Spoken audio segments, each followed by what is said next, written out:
Comedian और actor Kapil Sharma ने हाल ही में अपने शराब की लत और डिप्रेशन के बारे में बात की है। उन्होंने बताया कि एक वक्त पर वो करियर में काफ़ी कुछ झेल रहे थे और उनके डिप्रेशन को उनकी शराब की लत ने और भी खराब कर दिया था। उन्होंने कहा कि एक समय था जब वो अपना घर छोड़कर काम पर नहीं जाना चाहते थे। यह वह समय था जब कपिल ने इंडस्ट्री में एक निगेटिव इमेज बना ली थी। उनके इसी व्यवहार के कारण अक्सर शूटिंग में देरी होती थी।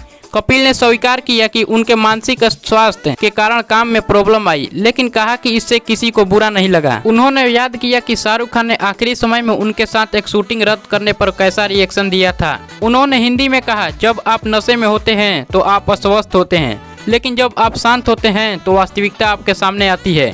मेरी गलती यह है कि मैं खुद को बेहतर महसूस कराने के लिए शराब पीता था।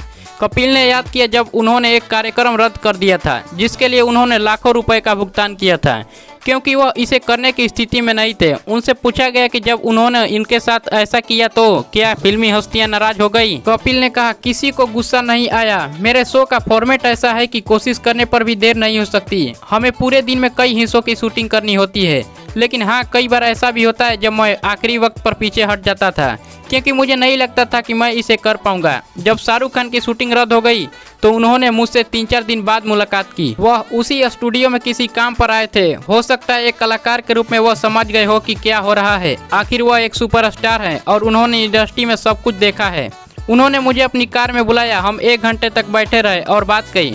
उसने मुझसे पूछा, ड्रग्स लेता है? मैंने उनसे कहा कि मैं ड्रग्स नहीं लेता, लेकिन अब मेरा काम करने का मन नहीं करता। उन्होंने मुझे कुछ बहुत अच्छी बातें बताई, मुझे सलाह दी, लेकिन यह उन स्थितियों में से एक है जिसे आप तब तक नहीं सुधार सकते जब तक कि आप खुद नहीं चाहते। कपिल ने कहा कि वो लगभग 2 साल बाद डिप्रेशन से बाहर है, जब उनकी पत्नी ने उन्हें अपने साथ यूरोप जाने के लिए मजबूर किया, जहां उन्हें याद दिलाया गया कि एक सामान्य व्यक्ति की तरह रहना कैसा होता है। कपिल बाद में छोटे पर्दे पर लौट आए और जल्द ही उनकी फिल्म रिलीज होने वाली है।